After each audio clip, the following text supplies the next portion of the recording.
Za asubuhi, mimi ni Karim Boimanda, afisa habari wa mchezo namba 184 Young African Sports Club dhidi ya Simba Sports Club, lakini pia afisa habari wa bodi ya ligi kuu Tanzania. Tulikuwa na mkutano hapa awamu ya kwanza ambapo kocha mkuu wa klabu ya Yanga pamoja na nahodha wamezungumza nanyi wanahabari kuelekea mchezo huo, na kwa mujibu wa ratiba ambayo ilitumwa kwa klabu zote mbili na kwenu wanahabari, Simba Sports Club ambaye ni mgeni katika mchezo huu walipaswa kuwepo hapa saa 5:30 na kuanza mkutano, lakini tumefanya jitihada kadhaa. Bahati mbaya sana wahusika wamekuwa hawapatikani kwenye simu, kwa hiyo tunashindwa kuelewa changamoto hasa ni nini mpaka sasa hivi, lakini bado hawajafika kwenye eneo la mkutano, na kwa sababu hili ni jambo la kikanuni, ni jambo ambalo lina ratiba, na baada ya hapa kuna ratiba ya matukio mengine kuelekea huo mchezo. Hatuwezi kuendelea kuwepo hapa mpaka jioni, ndugu zangu wanahabari. Kwa hiyo nitumie fursa hii kusema rasmi kwamba tunamaliza mkutano wetu rasmi, na kwamba taarifa nyingine zitatolewa hapo baadaye. Kwa hiyo kila kitu kiko sawa, na kwamba tumewakosa Simba Sports Club ili watueleze changamoto, kama kuna changamoto yoyote ambayo wamekutana nayo huko njiani wakiwa wanakuja au la. Kwa hiyo tunaendelea kuwatafuta, tutakapojua nini changamoto tutawajuza kupitia kurasa zetu za mitandao ya kijamii na maeneo mengine muhimu. Kuna swali na hilo jambo jamani? Taarifa ina maswali? Sawa, tusikie swali moja pale. Swali moja tu.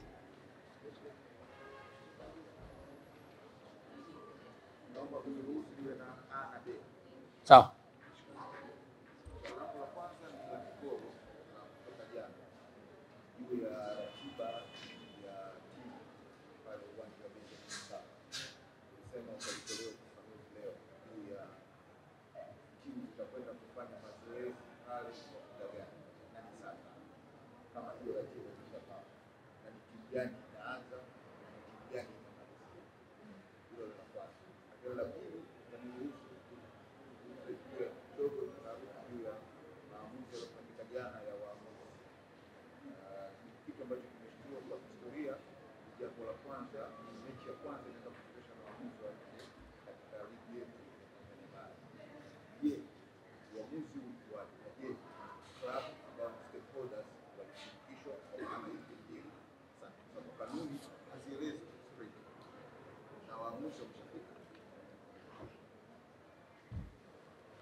Kiporo cha jana kinahusisha mazoezi. Kwa mujibu wa kanuni, klabu mgeni anaruhusiwa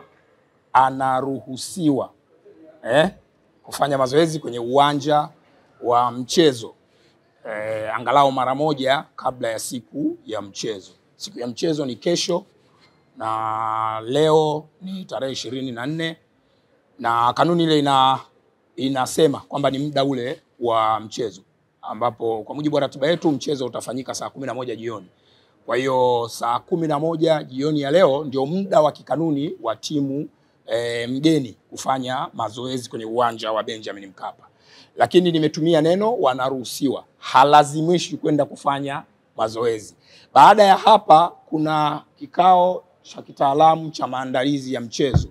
Kwenye kile kikao timu zote mbili zinakuwepo, na inawezekana uamuzi wa wao kwenda kufanya mazoezi au kutokwenda unaweza ukawa communicated huko. Kwa hiyo kwa sasa hivi hapa ninachoweza kusema ama kuwajuza wanahabari kwamba tuvute subira, confirmation yote ikishafanyika basi tutashare kupitia kurasa zetu, na nitawaalika wanahabari kwa ajili ya kufanya coverage kwenye dakika 15 za mwanzo za mazoezi ya timu mgeni. Hilo ni swali la kwanza. Swali la pili, muuliza swali amezungumzia swala la waamuzi. Jana tulitangaza waamuzi wa mchezo.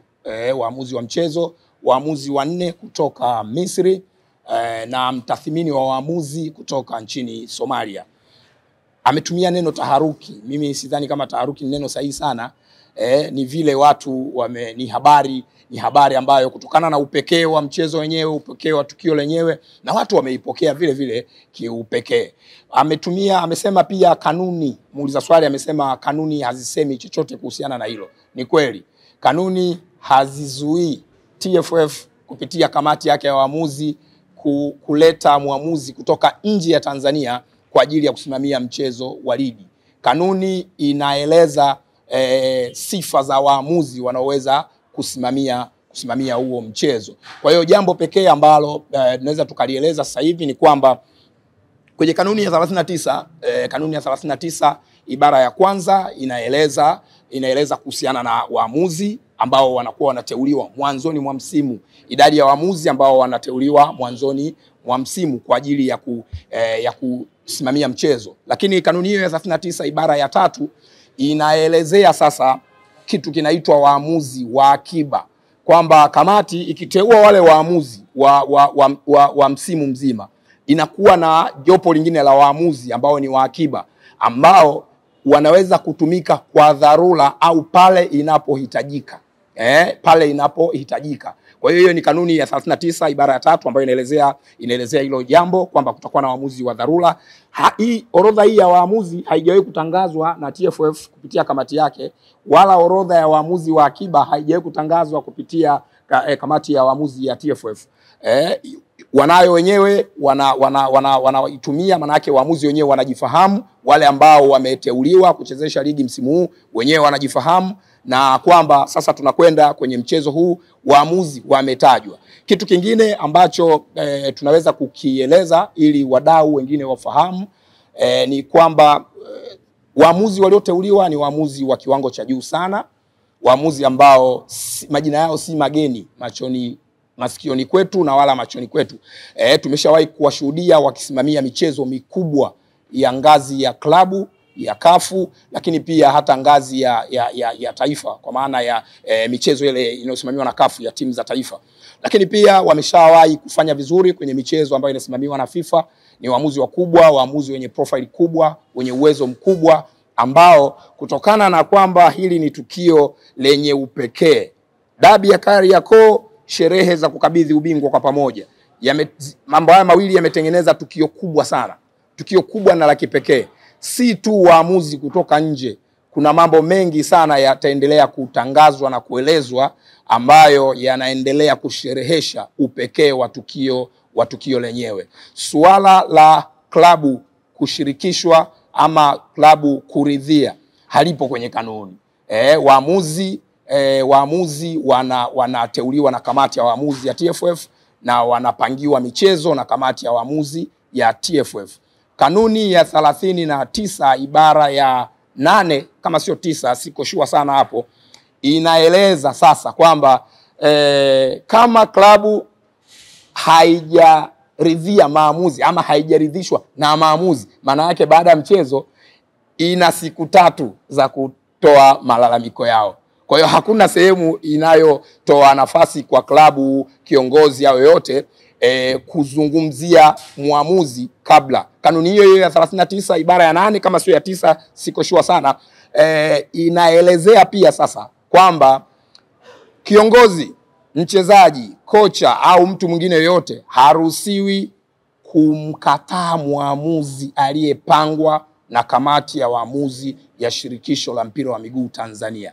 Haruhusiwi kumkataa, lakini pia haruhusiwi kumjadili wala kumshutumu kupitia vyombo vya habari. Hiyo ni kanuni ya 39 inayoelezea kuhusu waamuzi. Asanteni sana, na kufikia hapo tumefikia mwisho wa mkutano wetu, na tuwatakie kazi njema, tuwatakie maandalizi mema kuelekea dabi ya Kariakoo hapo kesho majira saa 11 jioni.